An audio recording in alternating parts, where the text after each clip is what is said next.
प्रभात प्यारे बच्चों, कैसे हैं बेटा आप सभी। प्यारे बच्चों, हिंदी विषय की ऑनलाइन कक्षा में आप सभी का स्वागत है। बच्चों, हम पढ़ रहे हैं अध्याय 12 और हमारे अध्याय का नाम क्या है बताइए। हमारे अध्याय का नाम है नाव। और पिछली कक्षा में हमने क्या किया था? पिछली कक्षा में हमने इस अध्याय का शब्दों का पिटारा भाग किया था और उसमें हमने क्या पढ़ा था? उसमें हमने विलोम शब्द के बारे में पढ़ा था। और बताइए बच्चों, उसके साथ हमने और क्या किया था? उसके साथ हमने एक अभ्यास पत्र भी किया था। अभ्यास पत्र 3 किया था और उस अभ्यास पत्र में हमने साधन के बारे में पढ़ा था कि कौन से साधन कहाँ पे चलते हैं और उसके अकॉर्डिंग ही हमने उनमें कलर भी किए थे, है ना। जैसा कि उसमें निर्देश में दिया गया था कि पानी में चलने वाले साधन में कैसा रंग करना है हमें, उनके आगे जो सर्कल थे उसमें नीला रंग, जमीन पर चलने वाले जो साधन थे उनके आगे हरा रंग और आसमान में चलने उड़ने वाले साधन लाल रंग। तो बच्चों, आज हम इस अध्याय का भाषा से भाग करेंगे, ठीक है।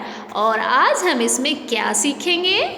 आज हम इसमें विशेषण के बारे में पढ़ेंगे। पिछली कक्षाओं में भी हमने विशेषण के बारे में पढ़ा है, याद है आपको? हमने अध्याय 11 था अपना, नौना और बारिश, उसमें भी हमने भाषा से भाग में विशेषण के बारे में पढ़ा था और हम इस अध्याय में भी अब विशेषण को दोबारा से दोहराएंगे, ठीक है। तो बच्चों देखिए, पहले अपना भाषा से भाग देखते हैं। देखिए इसमें क्या करना है, पानी और हवा की कुछ विशेषताएं लिखें। अब देखिए यहाँ पे बीच में क्या लिखा हुआ है, पानी और हवा। बच्चों, इसको करने से पहले हम एक बार अपना जो विशेषण है उसको दोहराएंगे, उसके बाद करेंगे, ठीक है। तो देखो बच्चों, यह चित्र दिख रहा है आपको, फूल सुंदर है। अब यहाँ पे फूल सुंदर है, देखिए। अब यहाँ पे फूल की विशेषता कौन सा शब्द बता रहा है?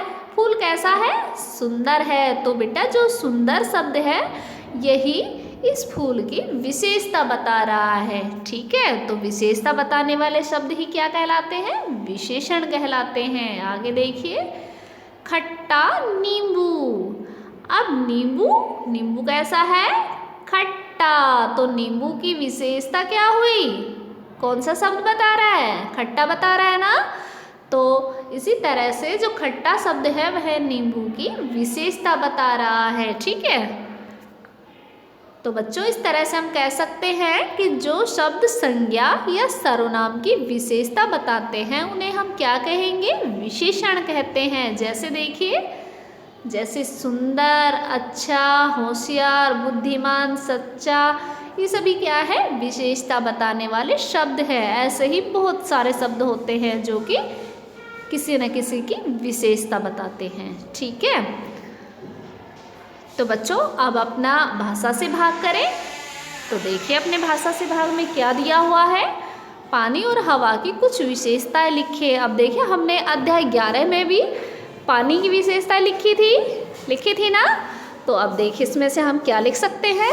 अब यहाँ दे रखा है पानी और ये जो 3 ये बॉक्स बने हुए हैं इनमें हमें इसकी विशेषता लिखनी है। जैसे देखिए, पहली विशेषता बताइए पानी की। अब हम यहाँ लिख सकते हैं स्वच्छ पानी, ठीक है, या साफ पानी। इसी तरह से मीठा पानी या खारा पानी या गर्म पानी, ठंडा पानी, जो भी है आप यहाँ पे इसकी विशेषताएं लिख देंगे, ठीक है। इसी तरह से हवा की विशेषता बताइए।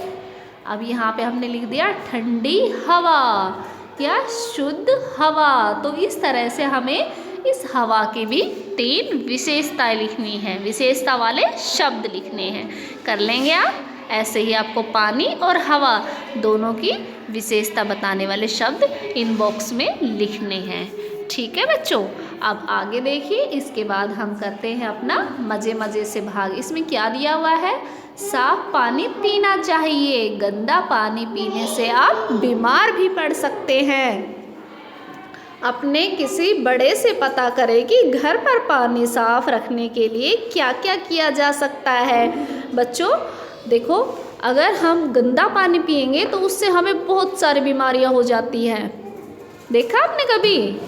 जैसे कई बार क्या होता है कि पानी साफ़ नहीं होता और गंदा पानी पी लेते हैं तो उससे बीमार पड़ जाते हैं।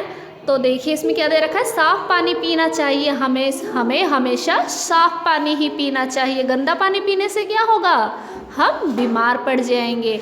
अपने किसी बड़े से, यानी कि आप अपने घर में अपने माता पिता, अपने दादा दादी, आपके घर में जो भी बड़े सदस्य हैं, आप उनसे पूछें कि वे घर का जो पानी है पीने का उसको कैसे साफ़ रखते हैं। ठीक है, वो क्या क्या करते हैं जिससे कि पानी साफ़ रहता है।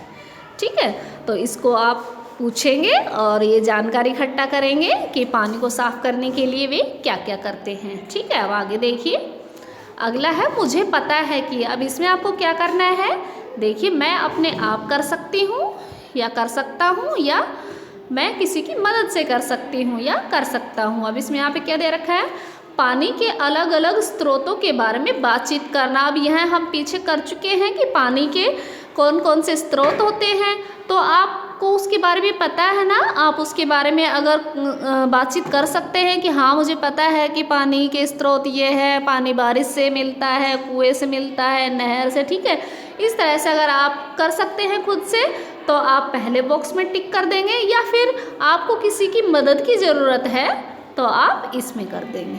ठीक है, इस तरह देखिए उल्टे अर्थ वाले शब्द ढूंढ कर लिखना। जो हमने अपने शब्दों का पिटारा भाग में किए उल्टे अर्थ वाले शब्द यानी कि विलोम शब्द, उनको आप अगर खुद से कर सकते हैं तो आप पहले वाले बॉक्स में करेंगे, और अगर किसी की मदद लेके कर सकते हैं तो आप दूसरे वाले में करेंगे।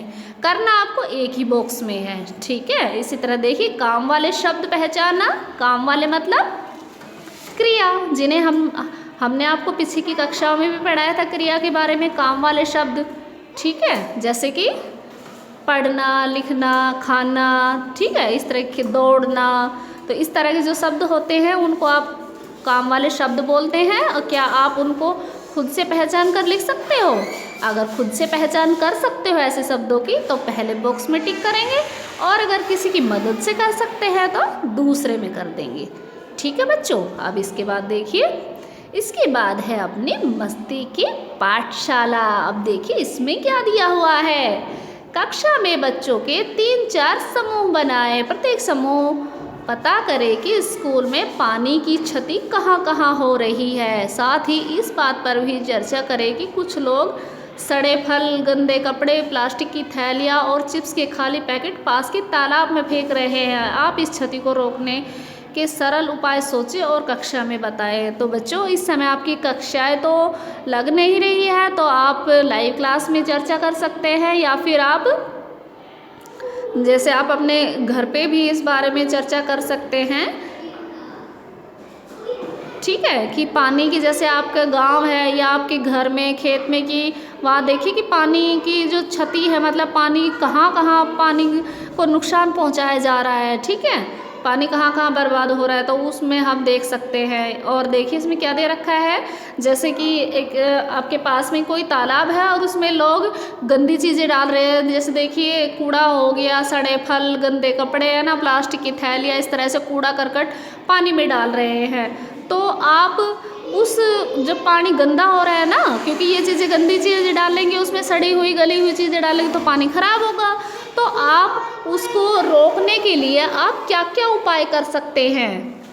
ठीक है, जैसे आपके मान लीजिए आपके आसपास के लोग हैं वो उस पानी को गंदा कर रहे हैं, तो आप उसके रोकने के लिए आप क्या क्या कर सकते हैं। ठीक है, यह भी आप इस पर चर्चा करेंगे। ठीक है, और फिर आप मुझे बताएंगे।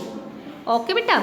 और सेकंड क्वेश्चन देखिए, कागज़ को मोड़ते हुए चलो एक सुंदर सी नाव बनाते हैं। यह नाव तो आप बड़ी आसानी से बना सकते हैं ना, और आपको यह बनानी आती भी है। देखिए यहाँ पे कागज़ को मोड़ मोड़ के दिखाया जा रहा है कि आपको कागज़ को पहले किस तरह से मोड़ना है, फिर किस तरह से। ठीक है, इस तरह से आपको कागज़ को मोड़ते हुए एक सुंदर सी नाव बनानी है।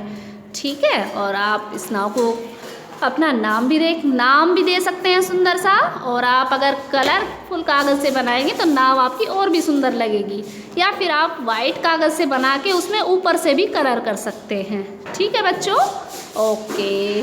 तो आज आप अपना भाषा से भाग पूरा करेंगे, और जो ये है मज़े मज़े में मुझे पता है कि और मस्ती की पाठशाला, इन प्रश्नों पर भी आप घर में ज़रूर चर्चा करेंगे। ठीक है, ओके बेटा, सभी ऐसे ही हंसते रहे, मुस्कुराते रहे। धन्यवाद।